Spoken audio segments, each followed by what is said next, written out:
Assalamualaikum warahmatullahi wabarakatuh. Perkenalkan, kami mahasiswa dari Universitas Islam Negeri Jurai Siwa Lampung, Fakultas Usuluddin Adab dan Dakwah, Prodi Komunikasi dan Penyiaran Islam, dari kelompok 2.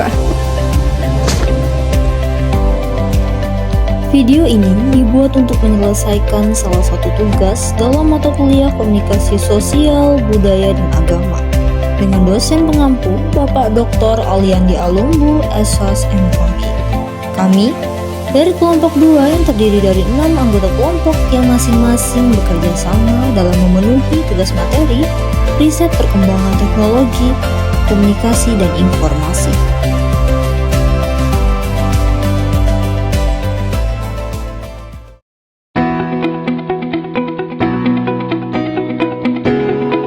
Sebelum kami membahas lebih lanjut materi kami, izinkan kami memperkenalkan diri terlebih dahulu. Yang pertama, saya sendiri Nazwa Kailasya dengan NPM 2404011017. Selanjutnya, ada Muhammad Faiz Iksanuddin dengan NPM 2404011016. Lalu, Mailina Putria Dewi Tasari dengan NPM 2404010015. Lalu Miftahul Jana dengan NPM 2404011014. Kemudian Merlinda Putri Diah Lestari dengan NPM 2404011013. Dan yang terakhir Muhammad Asin Maulana dengan NPM 2404011015.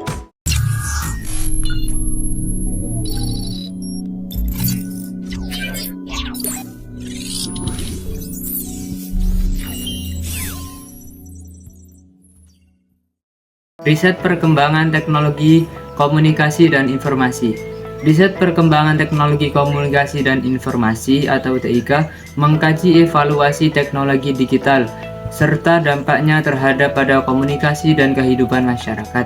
Di Indonesia, perkembangan TIK terlihat dari meningkatnya penggunaan internet, media sosial, dan teknologi mobile yang memengaruhi berbagai sektor. Riset ini mencakup aspek infrastruktur, literasi digital, transformasi media, serta dampak sosial ekonomi. Teknologi dengan metode kuantitatif, kualitatif, dan campuran. Riset TIK penting untuk menjawab tentang seperti kesenjangan digital, keamanan data, dan hoax, serta mendukung kebijakan transformasi digital nasional. Pendekatan kualitatif. Penelitian kualitatif merupakan metode yang paling banyak digunakan dalam riset komunikasi antar budaya karena mampu menggali makna, simbol, dan proses interaksi yang terjadi antar individu dengan latar budaya yang berbeda. Pendekatan ini berfokus pada pemahaman yang mendalam terhadap perilaku manusia dalam berkomunikasi, bukan pada angka atau data statistik saja. Menurut Heriadi dan Silvana pada tahun 2013, pendekatan kualitatif menggunakan perspektif interaksionalisme simbolik, yaitu cara pandang yang memahami perilaku komunikasi manusia melalui simbol dan makna yang dibangun dalam interaksi sosial. Artinya, di mana peneliti berusaha memahami bagaimana seseorang memberi makna terhadap pesan, bahasa, atau simbol saat berinteraksi dengan orang lain dari budaya berbeda. Teknik pengumpulan data dalam penelitian kualitatif meliputi observasi langsung, yaitu pengamatan terhadap interaksi komunikasi antar budaya dalam situasi alami. Selain itu, digunakan juga wawancara mendalam untuk menggali pengalaman, persepsi, dan interpretasi individu secara lebih rinci. Data pendukung lainnya dapat diperoleh melalui dokumentasi, seperti arsip, catatan, foto, dan juga rekaman. Melalui pendekatan kualitatif, peneliti dapat memahami fenomena komunikasi antar budaya secara lebih mendalam, kontekstual, dan menyeluruh, sehingga hasil penelitian mampu menggambarkan realitas sosial sesuai dengan kondisi yang sebenarnya. Dan selanjutnya ada penelitian kualitatif.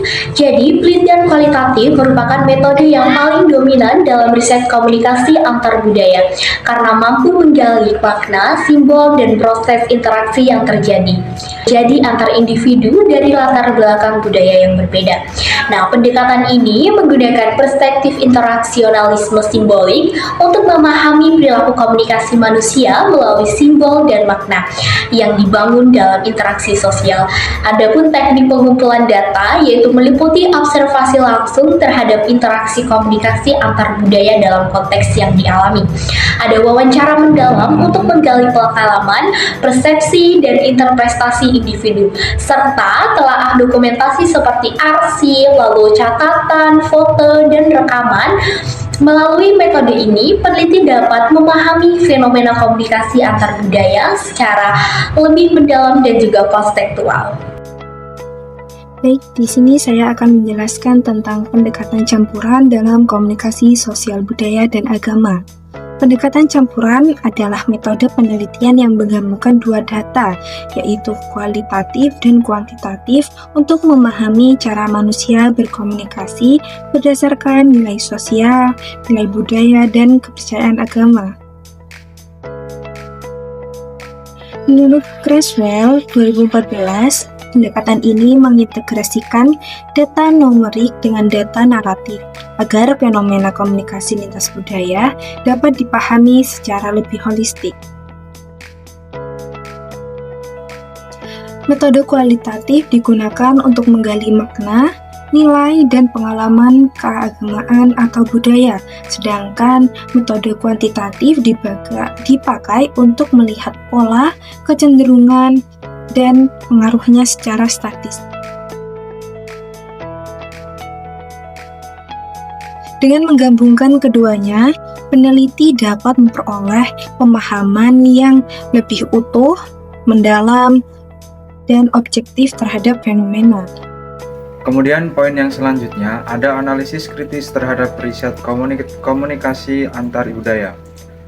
Analisis kritis dalam riset komunikasi antar budaya diperlukan untuk memastikan penelitian pengabdian interaksi budaya secara objektif dan minim bias. Menurut Leifert 2011, riset sering menghadapi masalah subjektivitas, peneliti ketimpangan relasi kuasa, dan kurangnya pemahaman konteks sosial. Kemudian analisis kritis menekankan keadilan reseptasi budaya, kesadaran relasi kuasa, refleksi posisi peneliti, serta kepekaan budaya dalam metode penelitian. Dengan demikian, riset komunikasi antar budaya tidak hanya menjelaskan perbedaan budaya, akan tetapi juga menilai proses, negosiasi makna, dan upaya menciptakan komunikasi yang lebih setara. Di sini ada kedudukan dan implikasi teori serta riset komunikasi antar budaya dalam ilmu sosial. Yang pertama, dalam ilmu komunikasi, Anxiety dan Uncertainty Management Theory menjelaskan bagaimana individu mengelola kecemasan dan ketidakpastian saat berinteraksi dengan orang dari budaya yang berbeda agar komunikasi dapat berlangsung efektif. Kemudian ada Phase Negotiation Theory yang menggambarkan perbedaan secara individu dari berbagai budaya dalam menjaga kehormatan diri, khususnya ketika menghadapi konflik atau perbedaan pendapat. Lalu ada Cultural Dimension Theory yang menjelaskan variasi nilai budaya seperti individualisme dan kolektivisme, cara kekuasaan, serta penghindaran ketidakpastian yang mempengaruhi pola komunikasi dan perilaku sosial. Kemudian ada dalam sosiologi dan antropologi. Yang pertama, Cultural Adaptation merupakan sebuah proses penyesuaian individu atau kelompok terhadap budaya baru agar dapat berinteraksi dan berkomunikasi secara efektif dalam lingkungan sosial yang berbeda. Kemudian ada acculturation yang menggambarkan proses pertukaran unsur budaya ketika dua budaya yang bertemu, di mana individu atau kelompok tetap mempertahankan budaya asal sambil mengadopsi sebagian nilai dan kebiasaan budaya lain. Kemudian yang ketiga, ada cultural hybridity, yang menunjukkan terbentuknya identitas atau praktek budaya baru sebagai hasil paduan dua atau lebih budaya yang saling berinteraksi dalam jangka waktu tertentu. Kemudian dalam psikologi sosial, yang pertama itu ada persepsi sosial, yang dimana proses ini individu menafsirkan sikap, perilaku, dan pesan orang lain yang berasal dari latar budaya yang berbeda. Kemudian yang kedua ada stereotip, di mana pandangan atau generalisasi tertentu terhadap kelompok budaya lain yang seringkali bersifat sederhana dan dapat mempengaruhi cara berkomunikasi. Kemudian yang ketiga, ada prasangka, di mana sikap negatif yang terbentuk akibat stereotip dan kurangnya pemahaman lintas budaya yang berpotensi menimbulkan kesalahpahaman dalam konflik sosial.